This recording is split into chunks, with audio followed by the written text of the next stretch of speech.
मेरा नाम सलमा है। बंगाल में औरतें फिजिकल रिलेशन बनाने से पहले अपने नाभि पर आके लहसुन का रस क्यों लगाती थी। ये एक बहुत ही खूबसूरत सुबह थी। मैं अपनी चाची के साथ नाश्ता बनाने में बिजी थी। मेरी चाची का चचेरा भाई अयान मेरे सामने बैठा हुआ था। उसकी नजरें मुझ पर ही जमी हुई और वह एक ऐसी नजर थी जो मुझे खुश कर रही थी, क्योंकि मैं अयान को पसंद करती थी। चाची का भाई यहाँ पे आता जाता रहता था और वह भी मुझे बहुत ही पसंद करता था। मेरी उम्र 17 साल की थी, लेकिन मुझे अयान से प्यार हो गया था। कम उम्र में ही मुझे उससे मोहब्बत हो गई थी और वह भी मेरे लिए ऐसा ही फीलिंग रखता था। लेकिन मुझे बिल्कुल भी आइडिया नहीं था कि आज का सूरज मेरी जिंदगी में अंधेरा लाने वाला है। आज के बाद मेरी पूरी जिंदगी इस तरह से बदलने वाली है। चाची का भाई 2 दिन से यहाँ पर आया हुआ था।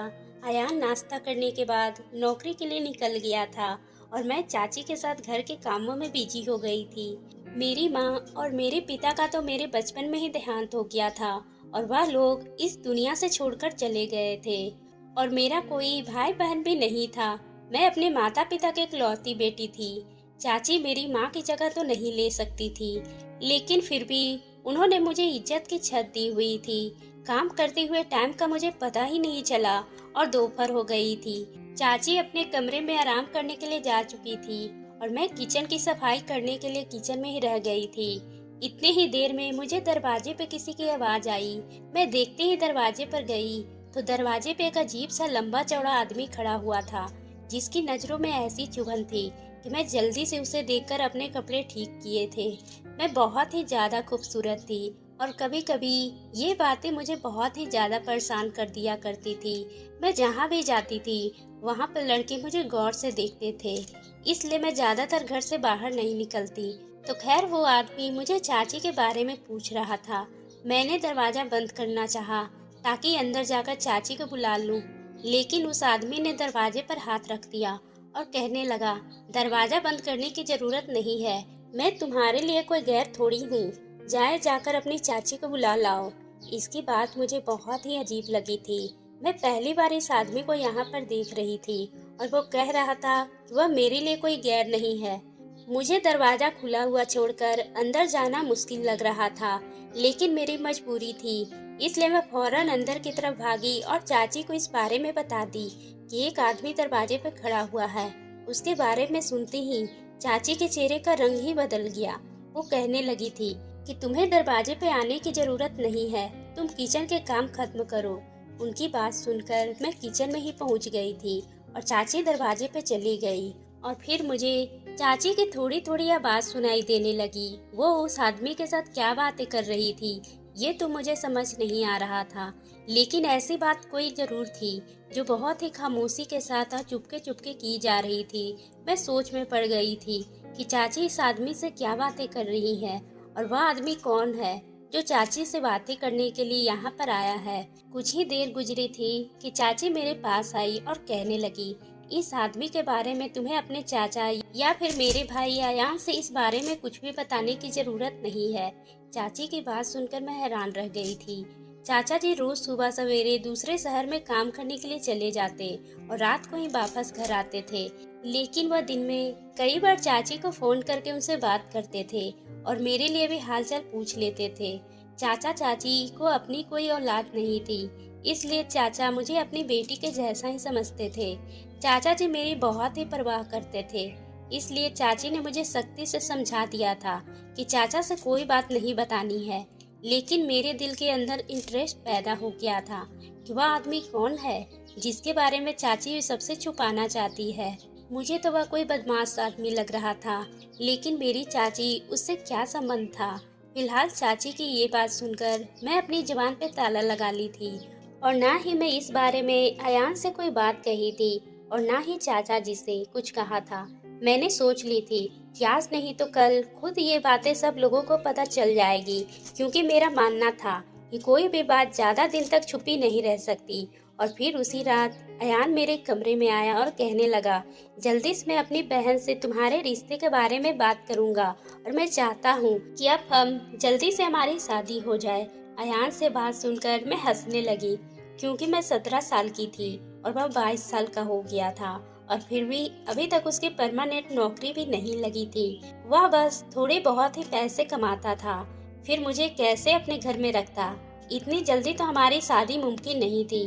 अगर आयान का कहना था कि कुछ बातें ऐसे हैं जिसकी वजह से वो जल्दी से मुझसे शादी करना चाहता है और वह अपने लिए किसी अच्छी जगह नौकरी की तलाश कर रहा है और फिर मुझे लेकर नौकरी के लिए दूसरे शहर में शिफ्ट हो जाएगा, मुझे इस बात का भला क्या एतराज हो सकता था।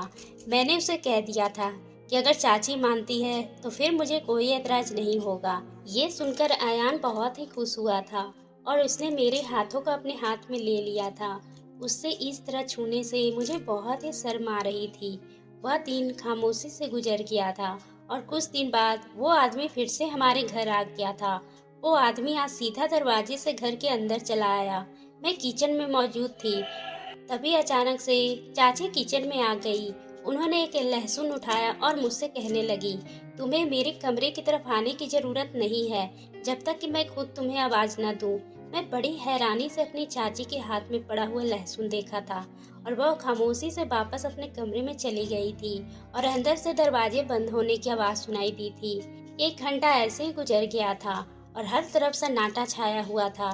थोड़ी ही देर बाद मुझे चाची ने आवाज देकर ठंडा पानी लाने के लिए कह दी। मैं तो 2 गिलास ठंडा पानी लेकर चाची के कमरे की तरफ जैसे ही पहुंची, वो दोनों आपस में कुछ बातें कर रहे थे और बातें करते करते मुझे देखकर वो खामोश हो गए। मेरी नज़र खुद पर खुद अपनी चाची पर ठहर गई थी, क्योंकि उनकी हालत कुछ बदली बदली सी मालूम हो रही थी। उनके बाल तो अच्छी तरह से बंधे हुए थे, लेकिन अब उनके बाल भी बिखरे हुए थे और कपड़े भी अजीब हालत में हो रहे थे। इससे पहले कि मैं गौर से चाची को देखती, वो आदमी चाची से कहने लगा, यह तुम्हारी बेटी है? ये तो बड़ी ही खूबसूरत और जवान है। तुम इसकी शादी के बारे में क्यों नहीं सोचती? इसके लिए तो तुम्हें आसानी से रिश्ते भी मिल जाएंगे। अब तुम्हारी उम्र हो गई है, अब इसके बारे में सोचना शुरू कर दो। इस आदमी की बात सुनकर मैं चुपचाप अपने कमरे से बाहर निकल आई और दरवाजे के बगल में उन दोनों की बातें सुन रही थी।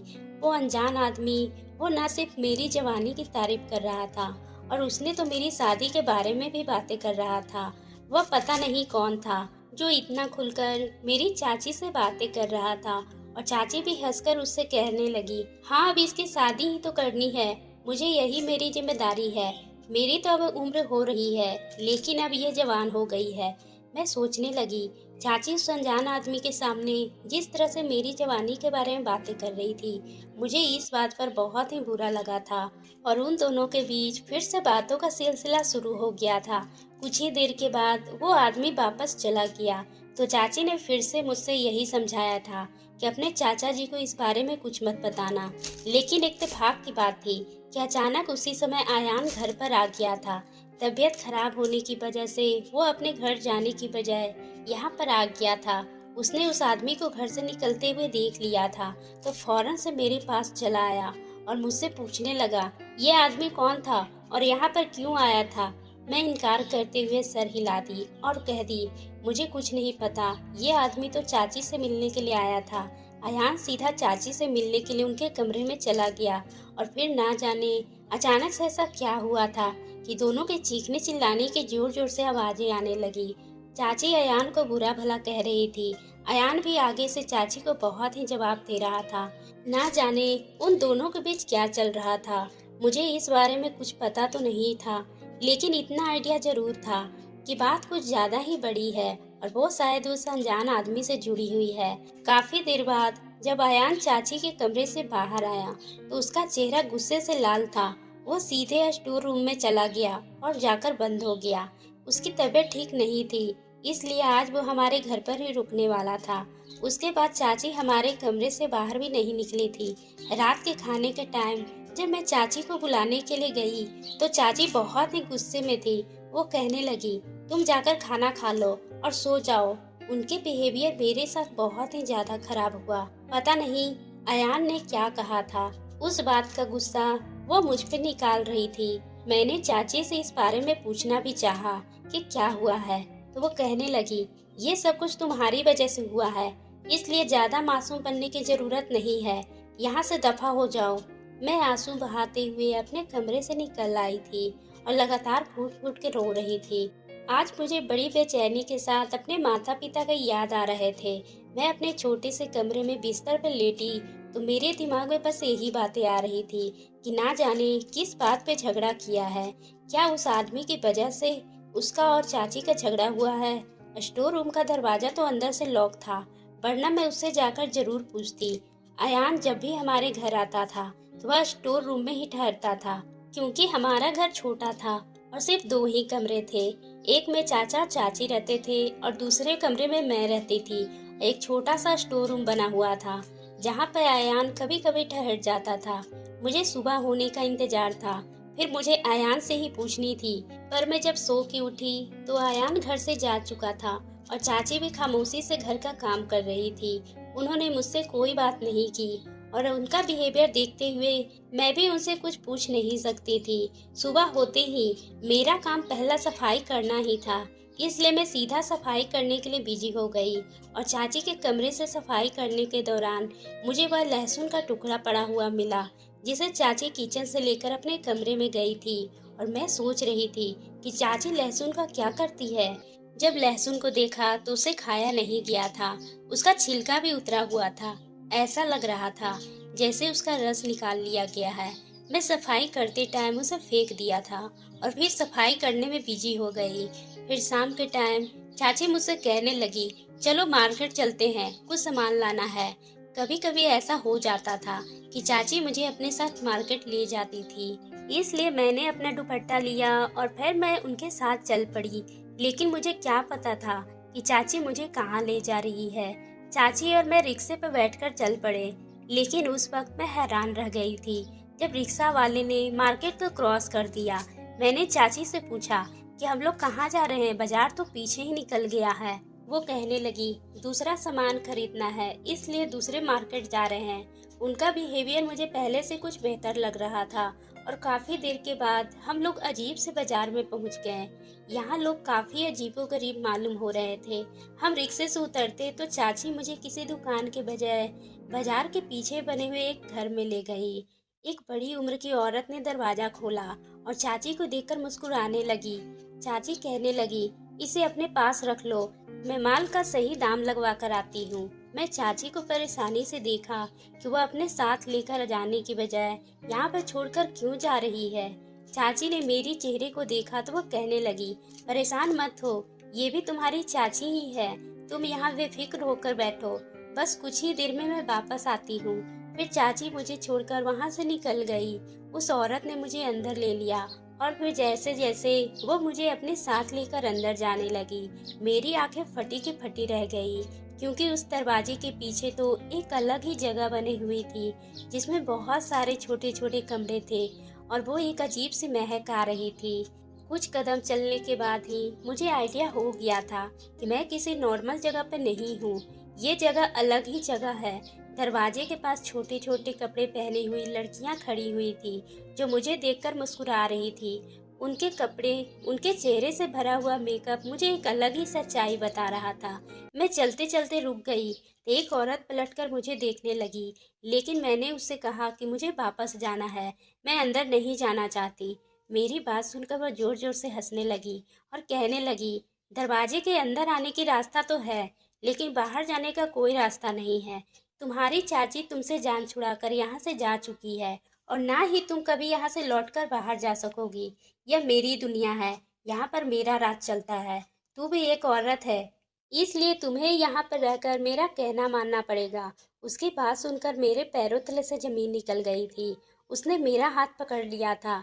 मैंने कहा कि मैं यहाँ पर किसी कीमत पर भी नहीं रहूंगी और मेरी चाची कुछ देर में आती ही होगी। मैं बाहर जाने के लिए जैसे ही पलटी तो उसने मेरे पीछे से कमीज पकड़ ली और कमीज को जोर से खींची, जिससे मेरी कमीज फट गई। फिर मेरे मुंह पे एक जोरदार तमाचा दे मारी और मैं जमीन पे गिर गई थी। मेरे मुंह से खून निकलने लगा और वह औरत मेरे पास बैठकर कहने लगी, तेरी चाची तुझे यहाँ बेचकर गई है, तू मेरी खरीदी हुई गुलाम है, तेरी महंगी कीमत दी है और रात को कस्टमर आएंगे तो तुम्हें भी इस लाइन में खड़ा होना होगा। फिर उसने एक औरत को आवाज़ देकर बुलाया और मुझे उसके हवाले कर दी। मैं उस समय हक्का बक्का रह गई थी। मुझे कुछ भी समझ नहीं आ रहा था कि मैं क्या करूं और क्या ना करूं। मेरी चाची मेरी माँ की तरह थी। पिछले 5 साल से मैं अपनी चाची के साथ ही रह रही थी। वो मेरे ऊपर इतना अत्याचार कैसे कर सकती थी? मैं चाह कर भी इस औरत पे यकीन नहीं कर पा रही थी। एक भयानक सपना है कि कुछ देर के बाद मेरी आँख खुलेगी तो वह सब कुछ ठीक हो जाएगा। लेकिन यह मेरी बदकिस्मती थी। वह कोई सपना नहीं था, बल्कि जिंदगी की कड़वी हकीकत थी। दूसरी औरत मुझे एक अंधेरे से कमरे में ले गई। उसने खुशबूदार पानी बनाया और उसमें मुझे स्नान करवाया। मेरे चीखने चिल्लाने का कोई असर नहीं हो रहा था। वो कहने लगी, तुम जैसी लड़कियां यहाँ हर रोज आती है, 1-2 दिन रोती है और उसके बाद खुद ब खुद खुशी से बिस्तर पे चली जाती है। उन्हें पता चल जाता है कि अब यही मेरी जिंदगी है, इसलिए तुम भी अब खुशी खुशी जिंदगी स्वीकार कर लो। जो भी है जैसा भी है, यही तुम्हारी जिंदगी है, इसलिए खुशी खुशी इस काम को आसानी से कर लो, वरना रजिया बानो यही काम तुमसे जबरदस्ती करवाएगी और तुम्हें तकलीफ भी ज्यादा होगी। उसकी बात सुनकर मेरे वजूद तो करंट दौड़ गए थे। वह मुझे इस धंधे में उतारना चाहती थी। वह मुझे कमरे की तरफ खींचते हुए ले गई, जहां मुझे चीखने चिल्लाने की आवाज आ रही थी। वो कहने लगी, देखो इस लड़की ने रजिया बानो की बात नहीं मान रही थी, इसलिए उसे यहाँ पे बंद करके रखा गया है। इस बेचारे को न खाने को कुछ दिया जा रहा है और ना ही पीने को। अगर तुम्हें भी कुछ खाने को नहीं दिया जाए और ना ही पीने को, तो तुम्हारा भी यही हाल होगा। उसकी जबरदस्ती करने से मैंने खुशबूदार पानी में स्नान कर लिया था और फिर उसने मुझे दुल्हन की तरह तैयार करना शुरू कर दिया था। लेकिन थोड़ी ही देर के बाद वो औरत, पहले वाली औरत जिसका नाम रजिया बानो था, उसने सर से पैर तक मुझे देखा था और कहने लगी, तू तो सच में बहुत खूबसूरत है और बड़ी कमाल की चीज है। तेरे तो बड़े अच्छे दाम लगेंगे। मैं तेरी चाची को बहुत पैसे दिए हैं, सारा पैसा मैं तुम्हें बेचकर वसूल लूंगी। रजिया बानो भद्दी सी हंसी तो उसके पान से सने हुए दांत दिखाई दिए। मैंने कभी ये नहीं सोचा था कि मेरी जिंदगी में भी कभी ऐसा वक्त आ जाएगा। अब तो मेरी आंखों से लगातार आंसू बह रहे थे। मैंने उस औरत से पूछा कि मेरी चाची मुझे यहाँ पर छोड़कर क्यों गई है। तो वह जोर से हंसी और कहने लगी, ये तो तुम्हें मालूम होगा, हम तो बस माल खरीदते हैं, ये हमें नहीं मालूम। ये सुनकर मैं चुप हो गई और वहीं घुटने टेक दी। तभी उसी वक्त एक दूसरी औरत आई थी, जिसका नाम बेगम जान था। रजिया बानो से कहने लगी, ये अभी छोटी है, इसे अभी हमारे काम के बारे में कुछ भी पता नहीं है। कस्टमर के हवाले करने के बजाय पहले महफिल में नाचने के लिए इस्तेमाल करना चाहिए।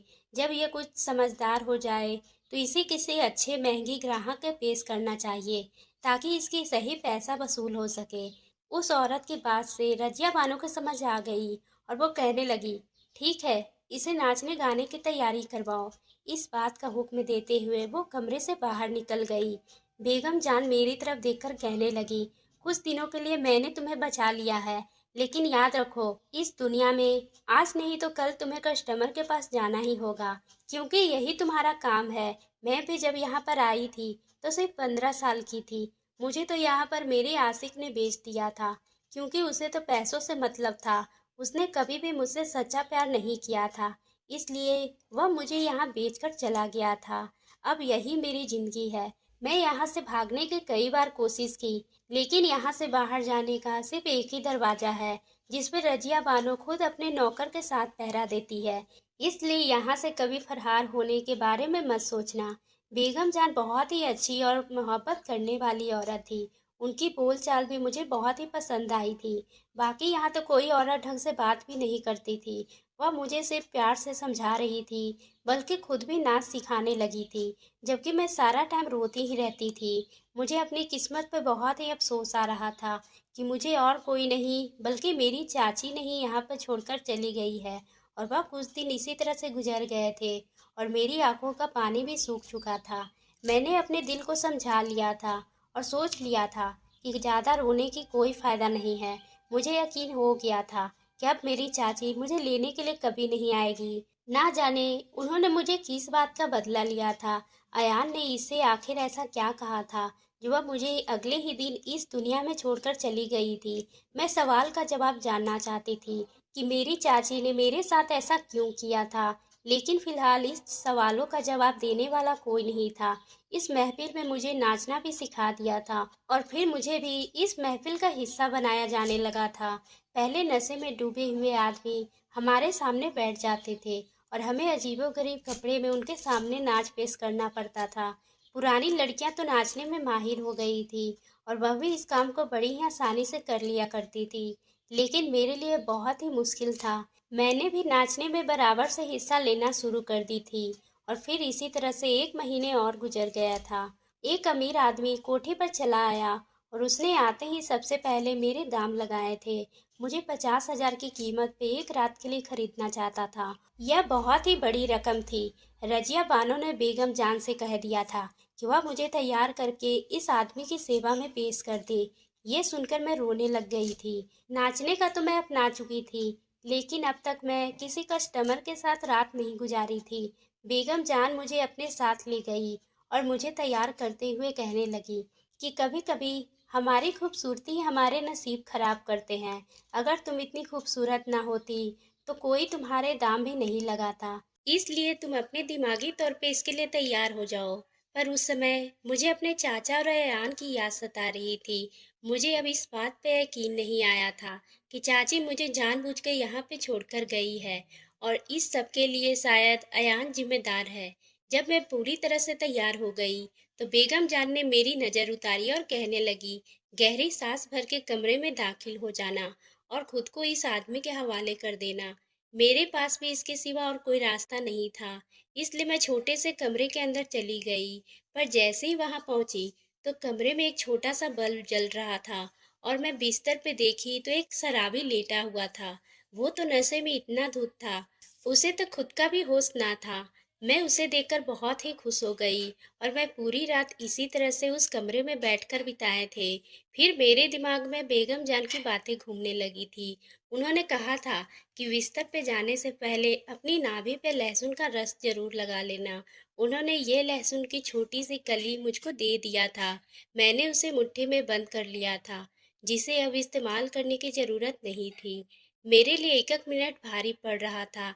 ऐसा लगता था कि जैसे रात खत्म ही नहीं होगी। और अगले ही दिन मैं जल्दी से वापस उस कमरे से निकल आई थी।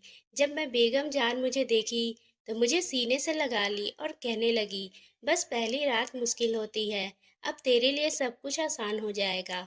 लेकिन मुझे ऐसा नहीं लगता था कि मेरे लिए कुछ भी आसान हुआ है। गुजरी हुई रात बहुत ही डर भरी थी। बेगम जान मुझे अपने साथ अपने कमरे में ले गई और सारा दिन मैं बस उनके सीने से लगकर आंसू बहाती रही।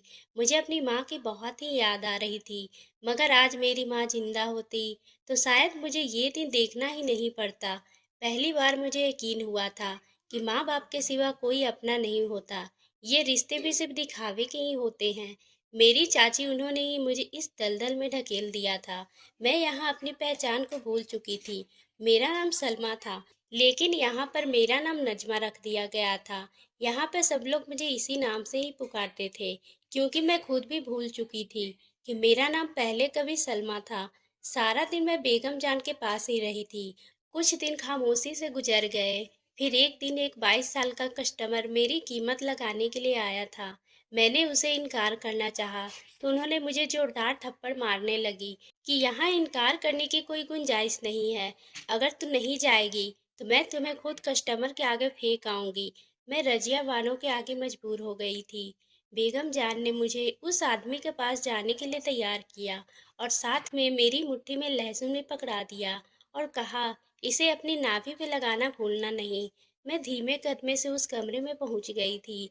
जैसे ही कमरे में पहुंची तो मेरी आंखें फटी की फटी रह गई, क्योंकि उस कमरे में मौजूद मर्द कोई और नहीं बल्कि अयान था, जो बैठा हुआ था और मुझे देखते हुए एकदम से उछल पड़ा और फिर मेरे पास आकर हैरानी से पूछने लगा, सलमा तुम यहाँ पर क्या कर रही हो? मैं तुम्हें कहाँ कहाँ नहीं ढूंढा। मैंने उसे जोर से धक्का दिया और पीछे हटकर कहा, मैं सलमा नहीं, मेरा नाम नजमा है। मुझ में इतनी हिम्मत नहीं थी कि मैं सलमा बनकर अयान का सामना करती। अयान ने आकर मेरे कंधों को पकड़कर मुझे झकझोर दिया और कहने लगा कि मैं अच्छी तरह से जानता हूँ, तुम मेरी सलमा ही हो। तुम यहाँ तक कैसे पहुँची? मुझे तो दीदी ने यही बताया था कि तुम किसी लड़के के साथ भाग गई हो। अयान की बात सुनकर मेरे तो होश ही उड़ गए और फिर मैंने अपनी पूरी कहानी बताई। मुझे यहाँ तक पहुँचाने वाली कोई और नहीं बल्कि उसकी चचेरी बहन ही थी।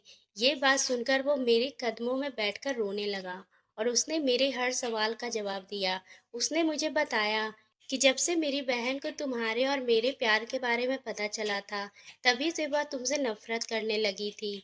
इसलिए वो अनजान आदमी को अपने फायदे के लिए बुलाती थी, क्योंकि ज्यादातर जीजा जी घर से बाहर ही रहते थे। मुझे उनकी इस प्लान के बारे में पता चल गया था, तभी तुम्हें दूसरे शहर ले जाने की बातें करता था। लेकिन जब उस दिन उस पे गुस्सा किया था, तो उन्हें लगा था कि सलमा ने ये बात मुझे बताई है और वह अपने चाचा को भी बता देगी।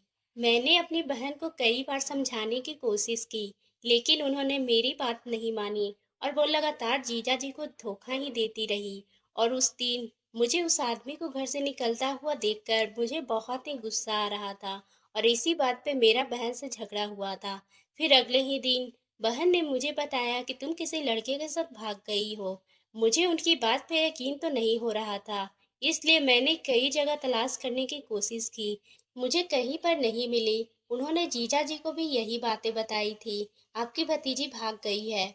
और फिर मुझे भी यही लगने लगा था कि तुम मुझे धोखा दे दी।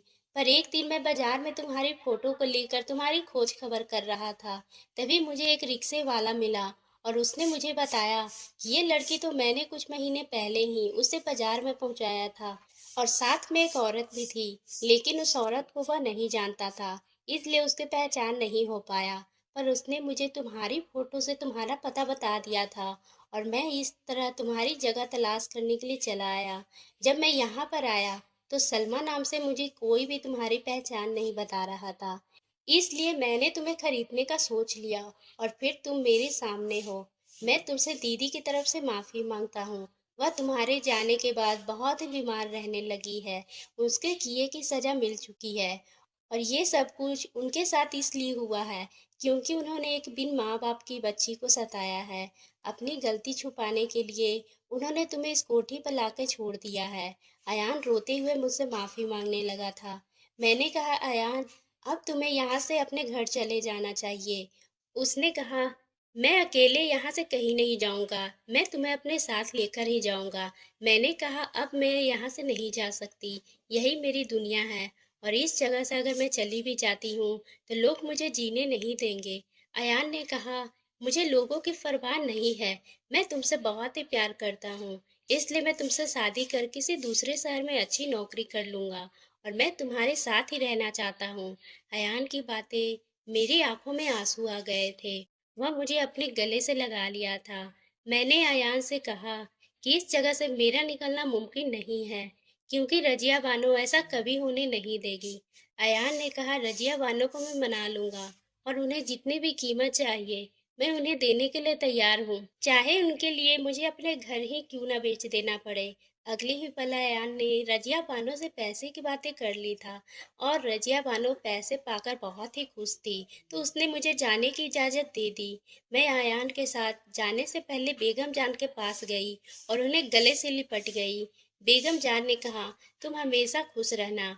मैंने कहा, बेगम जान, मुझे वो सच्चाई जाननी है, आखिर आप क्यों मुझे लहसुन नाभि में लगाने के लिए कहती थी। बेगम जान ने मेरे कानों में कही, लहसुन के रस लगाने से तुम्हारे शरीर में कोई भी बीमारियां ना हो जाए, इसलिए मैं तुम्हें हमेशा उसे लगाने के लिए कहती थी।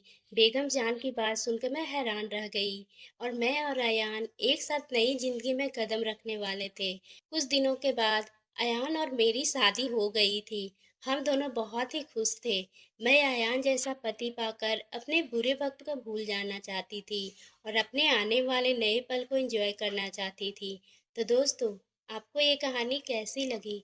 अगर पसंद आई हो तो आप मेरे चैनल को सब्सक्राइब करना ना भूलें और बेल आइकन को भी प्रेस कर लें, ताकि हम आपके लिए इसी तरह की दिलचस्प कहानी लाते रहें।